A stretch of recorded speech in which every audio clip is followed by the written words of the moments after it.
sheri mbabarira ndakwinginze mbabarira ndafukana ngira imbabazi ntunyange mbabarira sheri ndagukunda biriya nakazi nabigiyemo nkakazi nuko komezanya nabo bagore bawe ndagukunda sheri mbabarira azagusubiza iwanyu mu Burundi sheri mbabarira hoya se kandi sheri mbabarira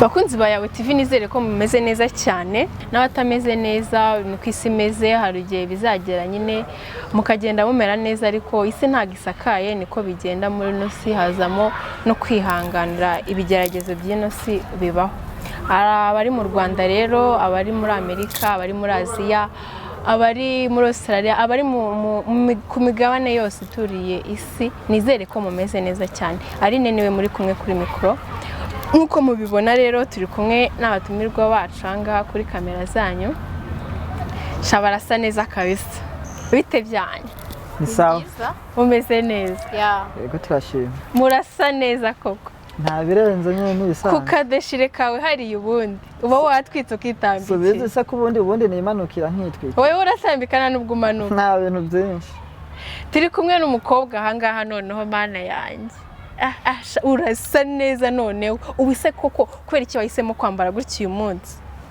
wambaye neza kabisa wayangura umufashion kwambara gutya urabona ko ndi kumwe na be wanjye ni shushu be wawe ese kuki ugihitamo kumwita shushu be ese ari igihe kizagera ukamwita shushu zedi igihe kizagera hanyuma se shushu byo shushu be wapi ngiye nkoresha be be okay be gusa pana shushu ibyo bintu ni iby'abantu bari aho ngaho nyine basanzwe badakundana ariko mwebwe mu bimeze bite murakundana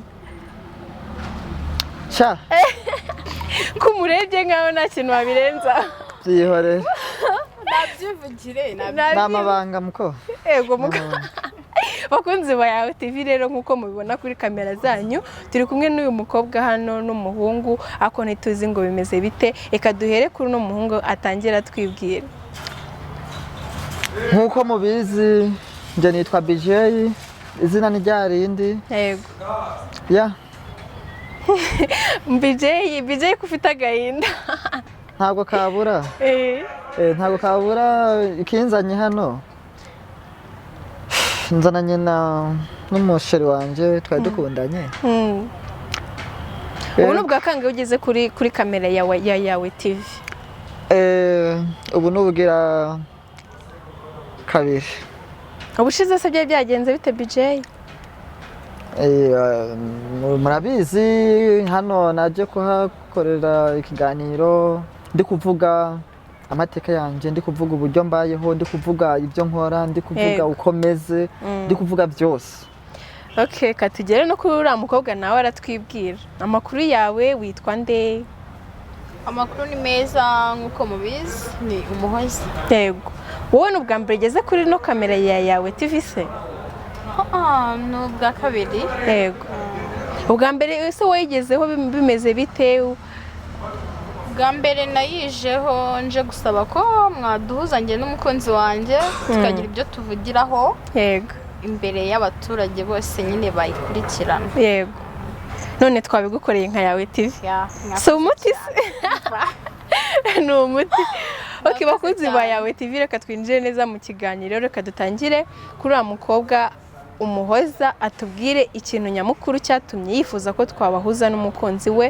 atangira atubwira impamvu n'impamvu yifuje ko tutangaza hano kuri Yawe TV amabanga yabo mu by'ukuri narabyifuje mbasaba ko mwambwira uno mube wanjye tukazazana cyangwa tukanahahurira ko ntabwo twigeze tuzana buri wese yaje kwe ntabwo mwari mubizi se ko muri buzane hano kuri Yawe TV njye ntabwo nari mbizi neza ntabwo nari mbizi neza gusa nyine byanunguye kuba ahubwo nje nkahamusanga ko mbona se afite agahinda biti agahinda afite rero icyo namuhamagarije yego njye nagira ngo dushyire amabanga yacu hanze nk'uko nawe yashyize ayiwe hanze ku karubanda se yego njye nawe turakundana noneho uyu nguyu rero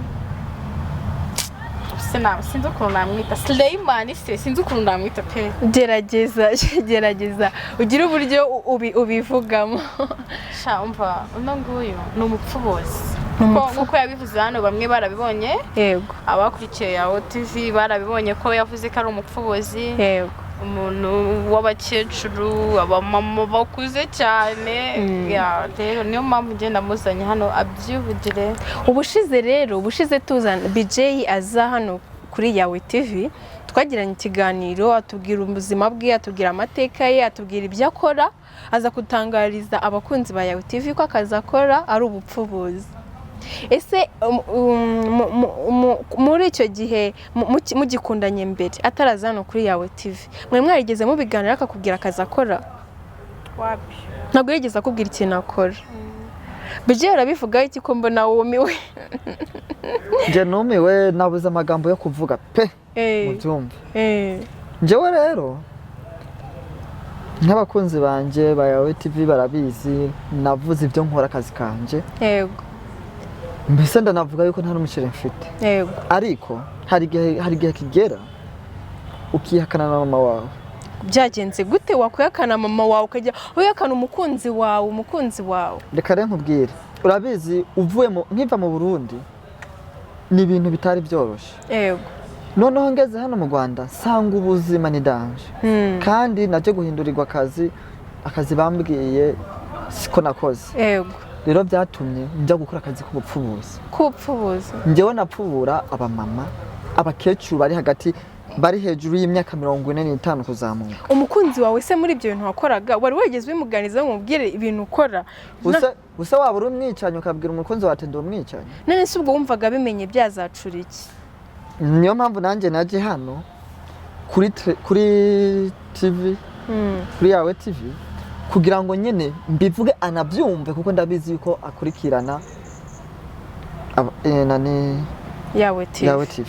None se kuki icyo gihe cyagezeho cyo kwihakana umukunzi? Wamwihakanye uzi ko atazareba iki kiganiro twagiranye, wari uzi ko feedback izavamo izaba imeze gute? Nabikoze nk'akazi kugira ngo byabe mama bitumva ko mfite umukobwa mutoya. Yego. Kuko narababwiye ati ni mwebwe tuzakorana kugeza ku minota wa nyuma kuko bampa amafaranga menshi. Yego. Rero ariya amafaranga menshi bampa niyo ntunze. Urumva angaburira aranyishurira inzu bituma na sheri musohokana nkamujyana ahantu hose ashaka, bituma yambara neza.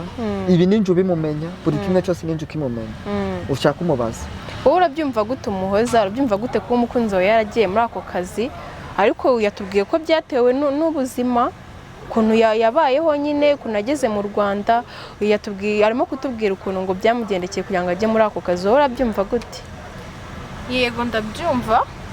Icyatumye ajya muri ako kazi ko gukora akazi k'ubupfubuzi ariko ntabwo byari ngombwa ko akajyamo basi akanakamisha. Ayo mafaranga bamuha ntabwo ari amafaranga menshi cyane afatika kabisa. Urumva? Ntabwo ari amafaranga menshi cyane bamuha. Yari afite akazi asanzwe akora. Yakoraga iki mu buzima busanzwe? Nanjye mfite akazi. So rero ndumva dufasha amafaranga nakoreraga agafata nayo yakoreraga atarayo mu bupfubuzi. So yadutunga tukagira life nziza. Hari umushinga se mwari mwarigeze mugira nayo ko muzabana ku buryo mushobora gusharinga ayo mafaranga? Mu by'ukuri bitewe n'igihe twari tumaranye ntabwo twakavugana ibintu byinshi ngo dupange ibintu byinshi pe. Yego. Twahuye tujya life akomeza ize nanjye nkomeza izahe. Yego. Nza kumenya nyuma ko ari umupfubuzi. Ese muri icyo gihe mwamenyanye cyose mwaryamanye nk'inshuro zingahe mbere y'uko ubimenya? Ni inshuro ebyiri gusa. Kuva mwamenyana atarajya kuri Yawe TV ngo atange kira kiganiro ko umupfubuzi mwaryamanye ebyiri? Yego. Nyuma se yo kumenya ko ari umupfubuzi waje kubyakira gute? Hari ikiganiro mwigeze mugirana ngo muhuze base mu biganire ugira ibyo umubaza cyangwa wahise ugira umujinya muri wowe ufata imyanzuro gute? Wowe wabifashe gute? Mu by'ukuri narababaye cyane, ntabwo nigeze mbyakira neza habe na gato. Yego. Birumvikana. None se ubu ngubu aho bigeze ubu ngubu urumva bimeze gute? Impamvu yatumye nyamukuru uza kumuzana aha ngaha kuri Yawe TV wowe washakaga ko bigenda gute? impamvu namuzanye nagira ngo ngewe byose mbishyire hanze kubera ko ntabwo nabyihanganira ayo mafaranga n'abo badamu biwe nabagumane ngewe andeke. Akureke? Yego andeke kuko ndacyari umwana mutoya, nabona abandi basore bankunda bari aho hanze batari abapfubuzi.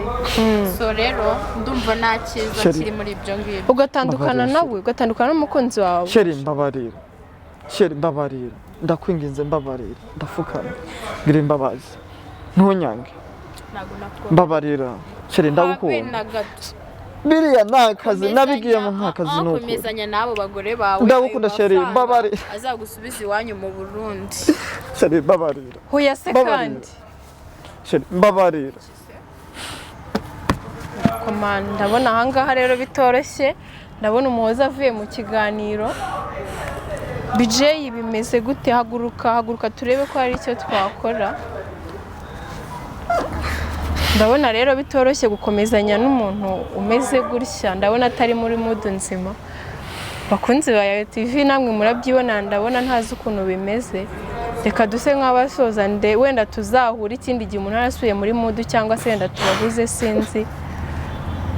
Ndabona rubuze gica nyine. Murakoze cyane, reka tubirangiriza ahangaha.